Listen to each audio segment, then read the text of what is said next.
누구를 이제 쫓아내고 연동되어 있습니다. 예. 저는 먼저 예. 자기 야당 대표를 예. 2년 가까이 만나주지 않고 제1야당 대표를 한 표는 문재인 정부 주기에 올인하면서 한 표는 이재명 주기에 올인한 거 아닙니까? 윤석열, 예. 김건희, 한동훈 정권의 지난 1년 반을 보면. 근데 정치검찰의 불법 부당 수사에 타협하거나 심지어 내통해가지고 체포동의안을 2번 연속 가결시키려고 했던 사람들, 한 번은 부결되면 한 번은 가결되지 않았습니까? 네. 그 사람들은 진짜 가슴에 손을 얹고 정계를 떠나야죠. 대체로 누군지는 다 알고 있습니까? 아니 소문은 친문 중진 일부, 예. 친문 중에도 지금 친문과 함께 열심히 싸우는 분도 있으니까 예. 절대 우리가 일반의 오류를 해서는 안 됩니다. 예. 친명 중진 일부, 586 중진 일부가 주도했다는 게 통설입니다. 예. 그 사람들은 가슴 손을 얹고 진짜 떠나야 된다니까, 양심 고백하고. 근데 아직까지도 가결했다는 말을 안 하고 있잖아요. 대여섯 명 외에는. 그런 비겁함이 어디 있습니까? 어쨌든 그 사람들을 당 내에서 예. 일단 공천 배제해야 한다. 이렇게 그렇죠. 확인이 되면 배제해야 된다고 보지만은 그 전에 양심적으로 정치검찰 정권과 투쟁할 생각이 없는 거잖아요. 심지어 자기 당 대표를 팔아 넘기려고 그랬잖아요. 불출마해야죠. 그리고 거기다 아까 저희들 말한 것처럼 정말 대한민국이 지금 해결해야 될 저출생 고령화, 불평등 양화, 민생고의 과제, 그다음에 검찰 독재를 또 타파하고 남북 간에 지금 전쟁이 날 것 같은데 골프나 치러 다니고 노는 게 더 좋은 사람들, 그럼 밖에 나가서 돈 벌고 놀면 되잖아. 누가 뭐라 그럽니까? 왜 정치를 합니까? 그 골프 자주 치는 사람 누군지 알고 계시죠? 그런 사람들을 대충 알아야 민당 꽤 예, 있어요. 그런 예. 사람. 아니 다시 한번 골프가 문제라는 건 저도 골프 나중에 쳐보고 싶어요. 아니 민주당 국회의원이 골프 치는 건 예. 뭐예요? 사업한 사람이 골프 치는 거는 뭐 진보든 어디든 아니, 관계없지만. 그리고 저도 예를 들면 골프도 예를 들면 일요일 오전에 교회 갔다 와서 예. 좀 쉬었다가 오후에 잠깐 친구들하고 치고 올 수도 있다고 봐요. 1년에 300일 치는 사람. 근데 1년에 예. 회기 중에도 상임위 열려 있는데도 예. 주중에도 심지어 주말에 우리 막 민주당이랑 국민들 집회하고 있는데 집회도 한 번도 안 나와보고 놀러 다니는 사람이 있어요. 그런 사람들 왜 정치를 하냐면 그 사람들은 그냥 밖에 나가서 놀러 다니면 되잖아요. 저 골프 자주 치는 사람 회기 중에 상임위 열릴 때 항상 배제시키자. 예를 들면 그렇게 이제 상징적으로 제가 말씀드리는 예. 건데 그렇게 해서 전체적으로 정치검찰 독재권에 싸울 생각도 없고 서민 중산층들의 지금 민생고에 대해서 내일처럼 생각하지 않는 사람들은 다 이제 이번엔 그만두라는 겁니다. 스스로. 그리고 공관위에서 정말 치열하게 논의해서 걸러내자는 겁니다. 호남 쪽의 기득권 문제는 어떻게 합니까? 호남 민주당의 그 기득권. 호남 민주당이 오히려 그런 사람이 더 많다는 평가를 받는 거 많다. 아닙니까? 예, 기득권화 돼가지고. 최근에 제가 광주에서 활동하고 계신 언론인 한 분한테 얘기 들으니까 지긋지긋해서 미치겠대요. 네.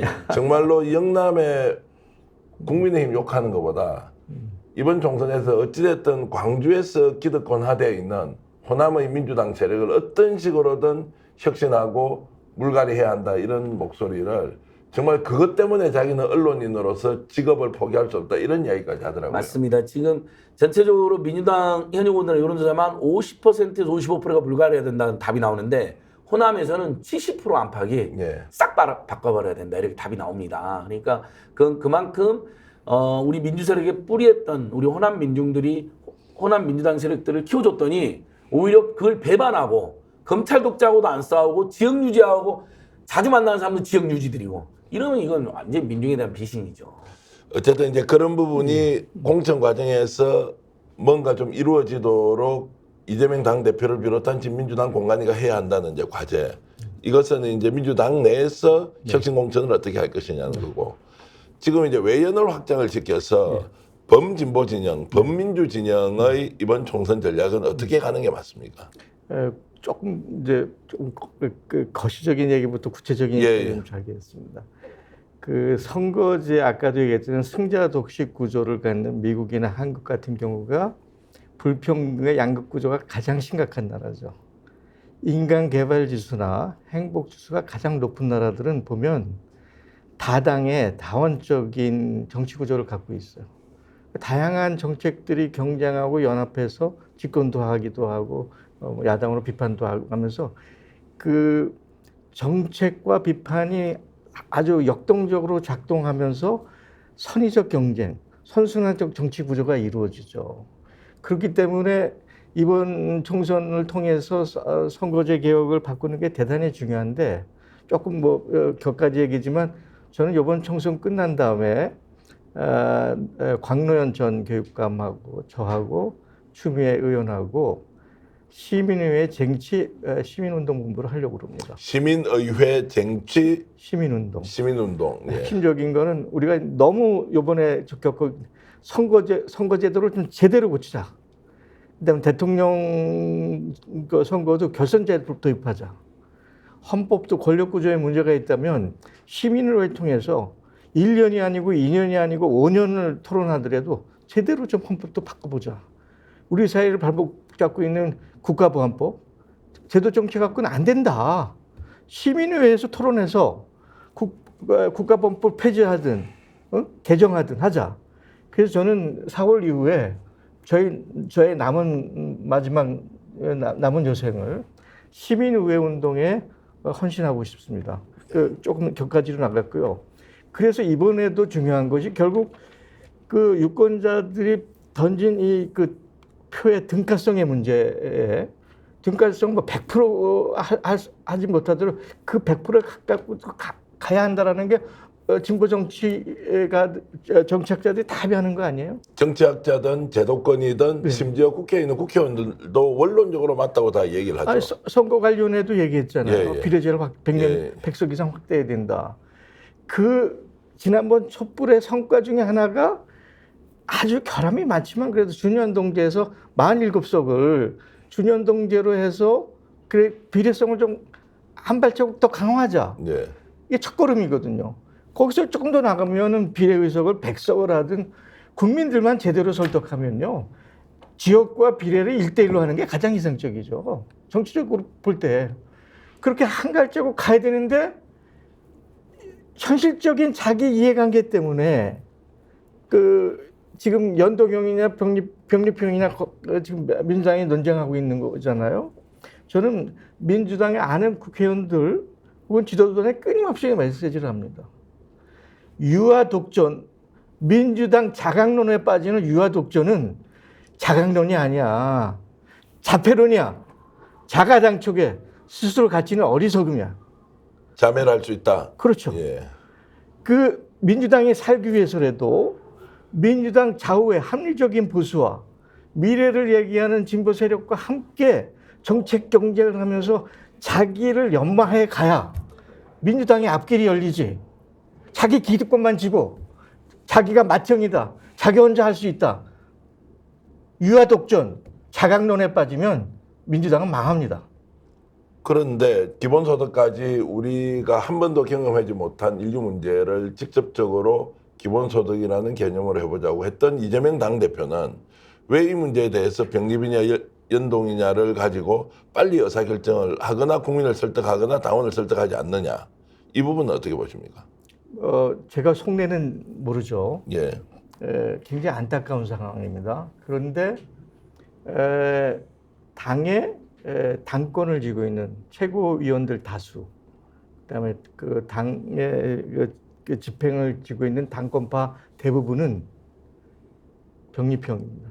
그 민주당 자강론, 내가 얘기하는 자폐론자들인데 다행히 뭐 우원식 의원이라든지 이탄희 의원 등에서 이제 비당권파나 진짜 나라를 걱정하는 그룹이 지금 뭐 한 90명 가까이 이제 연동형으로 가야 된다 해서 지금 당내 의견이 팽팽하잖아요. 근데 이재명 자신이 아직 검증되지 않은 정치 리더로서 이 두 파 사이에 있는데 이 두 파 사이가 너무 팽팽해가지고 특히 최고위원들 다수하고 당권파들이 병립형을 얘기하니까 이재명 자신이 쉽게 결정하지 못하는 당내 문제가 하나 있고요. 밖으로는 그래 연동형을 하고 싶은데 그럼 연동형을 해서 함께 연합 정치를 해야 되는데 진보 정당은 연동형을 얘기하는데 그럼 진보 정치 세력과 담을 수 있는 그릇 게임의 룰이 하우 어떻게 그림 로드맵이 없어요. 그 이제 로드맵을 지금 이번에 제안을 하셨기 때문에 그것은 질문을 조금 이따가 드리고요. 그러니까, 제가 이제 당 내에서 그런 부분이 이재명 당 대표가 실제로 병립이냐 연동이냐를 가지고 본인은 생각이 정해져 있는데 정말로 당권파 또는 최고위원들이 이것을 병립으로 가자고 하기 때문에 이재명 대표가 지금 주춤주춤한 것이냐. 실제 이재명 대표도 속마음이 병립으로 가서 민주당을 강화시키자는 쪽으로 생각을 하고 있는 것이냐. 이 부분은 안 소장이 어떻게 보세요? 그건 저도 잘 모르겠습니다. 잘 모른다는 일단 것은 대표는 이재명 대표님은 그동안 일관되게 다당제, 다원형 민주주의 예. 그리고 표가 최대한 지역이든 정당이든 표를 우리 국민 던졌을 때 사표를 최소화해주는 연동형이 필요하다는 소신을 여러 차례 밝혀왔잖아요. 네. 그래서 저는 일단 병립형을 주장하는 분들의 의견도 일리가 있다고 봐요. 몇 가지가 있는데 일단 제도 이해가 쉽잖아요. 연동형 좀 복잡하잖아요. 특히 준연동은 더 복잡하고. 그래서 차라리 병립형을 하자. 그리고 민주당을 진짜 사랑하는 사람들 입장에서 대표나 최고위원회나 추천하는 진짜 괜찮은 사람들을 연동형은 또 협상을 해야 되잖아요. 그 자매정당이든 위성정당이든 어떤 형태든 간에 명부를 또 논의를 해야 돼요. 누구를 할지 외부 세력하고 보니까 훨씬 복잡하고 지난한 과정이 있으니까 차라리 연대투쟁은 강화하되 이번엔 병립 가자는 분들의 입장도 일리는 있다고 봅니다만 그동안 이재명 대표님이 일관되게 주장해온 게 훼손이 되잖아요. 저는 제일 걱정하는 게 연동형이 훼손되는 것도 문제지만 이재명 대표 리더십이 엄청난 훼손과 타격이 올 거라 봐요. 왜냐하면 본인이 그동안 계속 주창했던 거 그리고 4년 전에 민주당이 결국 이걸 강행 처리까지 했거든요. 진보 정당들하고. 그래서 그걸 가로막는 과정에서 나경원 등등이 막 폭력을 행사했고 지금 재판도 받고 있어요. 근데 이걸 다시 병립하는 거 너무 설득력이 떨어지는 겁니다. 이재명 대표에 대한 리더십에 큰 타격이 오고. 그래서 저는 그게 걱정이고 대표님이 아주 신중히 고민하고 있는 걸로 알고 있습니다. 어저께 뭐 전당원 투표제 기사 났는데 확정된 건 제가 아니라고 지금 확인하고 왔고요. 마지막까지 고뇌 중에 있다라고 생각하고 그다음에 하나 더 말씀드리면 여러분 이런 겁니다.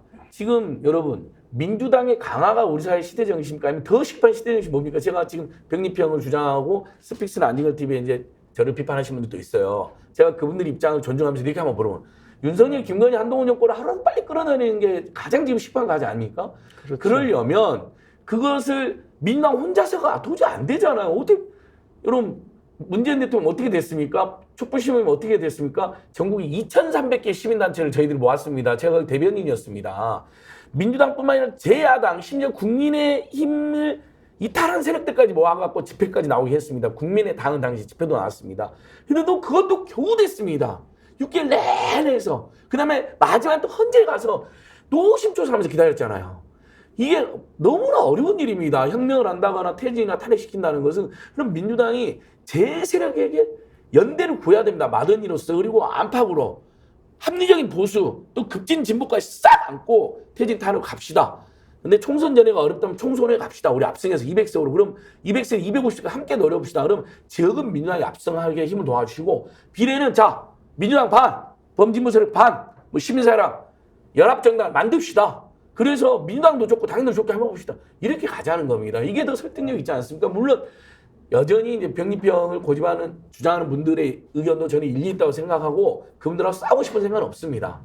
그러나 윤석열이면 한동훈을 몰아내는 것에 초점을 맞추면 답이 쉽다. 그리고 이재명을 나중에 대통령 만들려고 하는 사람들일수록 이재명 리더십, 이재명이 말 바꿨다는 사람, 안 그래도 엄청난 악마와 많은 사람을 공격받고 있는 분인데 이것으로 또 한 번 타격을 주는 건 우리가 조심해야 된다는 호소를 드리고 싶습니다. 스픽스는 말하는 언론입니다. 대세는 유튜브, 그중에서 스픽스. 좋아요, 댓글, 구독, 알림 설정. 여러분이 저희를 사랑해 주시고 우리가 여러분을 사랑하는 4가지 방법입니다.